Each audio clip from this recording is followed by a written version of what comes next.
की बारिश होने लगी थी। देखते देखते ही बिजलियां गरजकर वो तूफान बन चुका था। वो देख तोता अपने पति कबूतर से ऐसे कहती है। सुनिए, ये देखकर मुझे तो तूफान की तरह लग रहा है। मेरा मन भी यही कह रहा है कि कुछ बुरा होने वाला है। हम अभी उस पर्वत पे मौजूद जंगल में चले जाते हैं। जैसे ही बारिश रुक जाएगा हम वापस आ जाएंगे। हाँ हाँ, आई है देखो भविष्यवाणी। तुम्हें क्या लगता है मैंने ऐसी बरसात और तूफान नहीं देखा है पहले? ऐसे कई ना आते हैं और जाते हैं। जाओ जाओ, जाके काम करो। मैं जो भी कहूँ आपको मजाक ही लगता है। आप कब सुनते हो मेरी बात? जाओ पहले यहाँ से, जाकर पहले पकोड़े बनाओ। ऐसे तोते की बात को अनसुना कर देता है कबूतर। तभी वहां पहुंचकर कौवा अरे क्या हुआ जीजू? सारा जंगल बारिश के वजह से ऊपर नीचे हो रहा है और आपके घर में से पकौड़े की सुगंध आ रही है। हाँ हाँ, तुम्हारी बहन यहाँ आकर भविष्यवाणी जो बन गई, मेरे ही भविष्य के बारे में मुझे बता रही थी। इसलिए मैंने सोचा कि खाली रहेगी तो यही बोलेगी, तो काम बोल दिया मैंने। लगता है वही काम कर रही है। अब तुम भी आ गए ना, दो पकौड़े खा कर ही जाओ।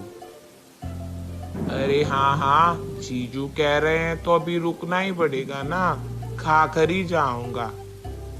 इतने में गर्मा गर्म पकौड़े लाकर तोता ऐसे कहती है। अरे कौवा भाई, कब आए आप? अभी आया बहन, मैंने सोचा कि तेरे हाथ के पकौड़े खा कर ही जाऊं। अरे रे क्यों नहीं, बिल्कुल खाइए भैया। कौवा पकौड़े खाते हुए और जीजू बताओ क्या हालचाल? क्या ही होगा, सब ठीक ठाक। वैसे ऐसी बारिश में इतने गर्मा गर्म पकौड़े खाने का मजा ही कुछ और है। देखो ना भैया, मैं यहाँ इस बरसात से डर कर कह रही हूँ कि उस पर्वत के जंगल पे चले जाते हैं और ये यहाँ पकौड़े खा रहे हैं। कम से कम आप बोलिए ना। क्यों जीजू, बहन की बात के अनुसार हम भी उस पर्वत के जंगल पर चले जाएं क्या? उसकी बातों को ज्यादा भाव मत दो। हमने ऐसे कितने बरसात देखे हैं, ये तो कुछ भी नहीं है। बात तो सही है जीजू, लेकिन ऐसे कुछ कहने ही वाला था कि वैसे तुमने कुछ देर पहले कहा था कि हम भी उस पर्वत पे चले जाएंगे। मतलब इससे पहले तुम्हारी बहन की तरह डर कर कोई हमारे जंगल से गया है क्या? हाँ बोलो। दरअसल वो जीजू जाने के सोच में नहीं, बल्कि बहुत लोग पहले से चले भी गए। अरे रे हाँ, क्या डरपोक है सब, पहले से ही भाग गए। वो डरपोक नहीं, अक्लमंद है। बारिश अगर ज्यादा हुआ तो हम उड़ भी नहीं पाएंगे। अभी कम है तो कम से कम पर्वत वाली जंगल पे कम से कम पहुंच पाएंगे। इसलिए मैं भी कह रही हूँ, लेकिन मेरी बातें तो आपको मजाक लगते हैं। रे रे रहने दो, थोड़ा सा ढील छोड़ दिया तो मुझे सिखाने आ जाती है। बहन की बातों में तो सच है जीजू। यार तुम लोग भी ना। और वैसे वैसे अगर उतना ही डर लग रहा है तो तुझे भी जाना था ना। ऐसे कैसे कह दिया जीजू? आपको बताए बिना क्या मैंने कभी कुछ कहा या किया? तुम लोग जहाँ हो मैं भी वही रहूंगा ना। ऐसे ही पेड़ पे मौजूद ये तीनों पक्षियां दूर से बरसात को देखते रहते हैं। देखते देखते ही बारिश बहुत बहुत बढ़ जाता है। बिजलियां गरजने लगी जोर जोर से और दिन दहाड़े भी इतना बारिश आ गया था कि सूरज दिख ही नहीं रहा था। और क्योंकि वो पेड़ एक घाट में था, पानी पूरा जमा होने लग गया। इतना भरने लगा कि पेड़ तक पहुंच गया। ये देख कबूतर अपने आप में सोचता है कि जितना उसने सोचा था उतना छोटा बारिश तो नहीं है ये। लेकिन उसे डर था कि अगर बाहर ये कह गया तो उसके बीवी के सामने ये छोटा बन जाएगा। इसीलिए कुछ नहीं कहता है और बस यही सोचता है कि जो होगा देखा जाएगा। कौवा तो अंदर ही अंदर डरने लग गया। कुछ और देर बीत गया तो पानी पेड़ के ऊपर तक आ जाएगा। हे भगवान, मुझे तभी चले जाना था जब मेरे दोस्त बुला रहे थे। मैं जीजू के साथ यहाँ अटक गया। हाय भगवान। इतने में किसी की जोर की चीखें सुनकर तीनों पक्षी बाहर देखते हैं। तब वो देखते हैं कि एक गौरैया उसके पति गौरैया के साथ एक नाव लेकर सारे उन पक्षियों को बिठाते हैं जो इन बरसात के कारण घायल हो गए हैं, और उन सबको एक नाव में बिठाकर वो कबूतर और तोते के घर की ओर बढ़ने लगते हैं। तब वो तोते को देखकर ऐसे कहते हैं, हम यहाँ तुम लोगों को बचाने आए हैं। बहुत पक्षियों को अब तक बचाकर हम उन्हें सही सलामत उस पर्वत के जंगल पे छोड़ गए हैं। तुम लोग भी हमारे साथ आओ। ओह, मुझे इसका चेहरा कभी नहीं देखना था, लेकिन देखना पड़ गया। अच्छा, ऐसे कहता है कबूतर गुस्से में। अरे ये सब तो पुरानी बातें हैं जी, इसको छोड़ दीजिए। ये सब होकर बहुत समय बीत गया है। अरे चुप, तुम मुझे क्या समझा रही हो? उसका चेहरा देखना ही पाप है, और उसके नाव में चढ़ना होगा ही नहीं। अब उस सबसे क्या लेना देना जीजू? कुछ देर में लगता है हम सब डूब जाएंगे जीजू। चलेंगे ना उनके साथ? देखो, मैं ऐसे कोई ऐरे गहरे से मदद नहीं लूंगा।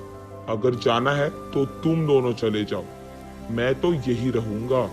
ये सुनकर उस कबूतर को अकेले ना छोड़ने के कारण तीनों वहीं रह जाते हैं। ये देख गौरैया को लगता है कि जो लोग पहले नाव में हैं उनको बचाना जरूरी है, इसलिए उनको लेकर वहां से चले जाती है। मुझे पता था कि मेरा जीजू मूर्ख है, लेकिन इतना मूर्ख है ये तो नहीं पता था। कई साल पहले उनकी बेटी उन्हें छोड़कर चली गई, उसका गुस्सा तो उन्हें अब तक है। हाय भगवान, न जाने क्या ही होगा। ये सोचकर सभी एक ही बार अतीत को याद करते हैं। गौरैया कबूतर और तोते की इकलौती बेटी थी, और उसको बहुत प्यार से वो दोनों बड़ा करते हैं। कुछ दिन बाद गौरैया के पास के रिश्तेदार एक कौवे से उसका रिश्ता पक्का होता है, लेकिन गौरैया को ये रिश्ता मंजूर नहीं था। पापा, मुझे ये शादी मंजूर नहीं है। मुझे ये शादी नहीं करना है। क्या बचपन से तुम्हारा मर्जी पूछकर ये सब कर रहा हूँ मैं? चुपचाप जो कह रहा हूँ सुन लो बस। मैंने एक और गौरैया से प्यार किया है, मुझे उसी से शादी करना है। ओह, तो मुझे पूछे बगैर शादी भी करने का फैसला तुमने खुद कर लिया? इतनी बड़ी बन गई तुम। मैंने उनको मेरा वचन दिया है, वचन नहीं निभाऊंगा तो मेरा इज्जत घट जाएगा। तुम्हारे दिल से कई ज्यादा मैंने मेरा इज्जत रखता है, इसलिए चुपचाप मेरी बात सुनकर शादी कर लो उससे। ये कहकर कबूतर वहां से गुस्से में चले जाता है। अगले दिन गौरैया वहां से चुपचाप भागकर अपने दोस्तों के समक्ष में उसके गौरैया प्यार से शादी कर लेती है। उसके बाद वो अपने पति के साथ अपने माँ बाप का आशीर्वाद लेने घर आती है। मेरी बात ना मानकर मेरे इज्जत को मिट्टी में मिला दिया इसने। इसका चेहरा मुझे कभी नहीं देखना है। आइंदा वो मेरे घर नहीं आ सकती है। ये कहकर कबूतर वहां से चले जाता है।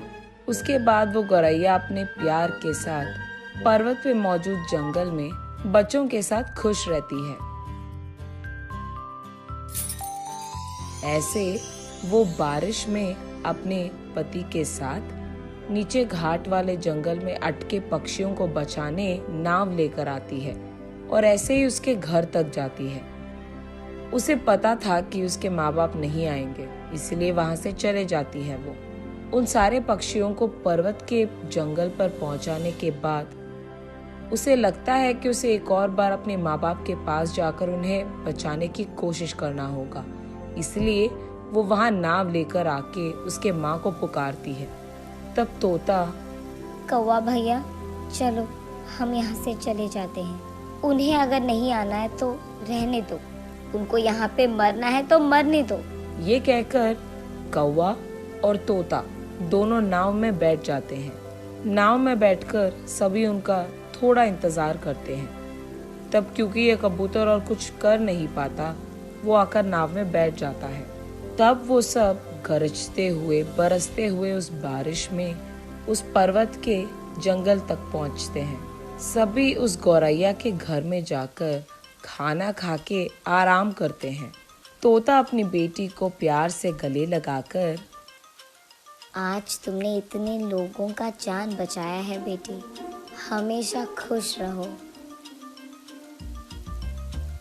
अरे माँ, इतनी बड़ी बातें क्यों? तुमने जो किया वो तुम्हें कभी नहीं कर पाती बेटा। जितना भी बड़ा आशीर्वाद दूं वो कम ही पड़ जाएगा। मुझे तो मेरे पति का सहारा है माँ, इसीलिए आज ये सब कर पाई। बात तो सही है, जो पति हमारे जीवन का ही साथी नहीं बल्कि बातों में और फैसलों में हमारे साथ, तो वो मिलने में मुश्किल है। और जब ऐसे लोग मिलते हैं और हमारे बगल में होते हैं, तब अपने आप को किस्मत वाले कह सकते हैं। कुछ लोग रहते हैं सिर्फ अपने जिद पे अड़े रहते हैं और कभी किसी और की सुनते नहीं हैं, मूर्ख होते हैं वो। ऐसे उसके पति कबूतर के सामने ही कहती है तोता।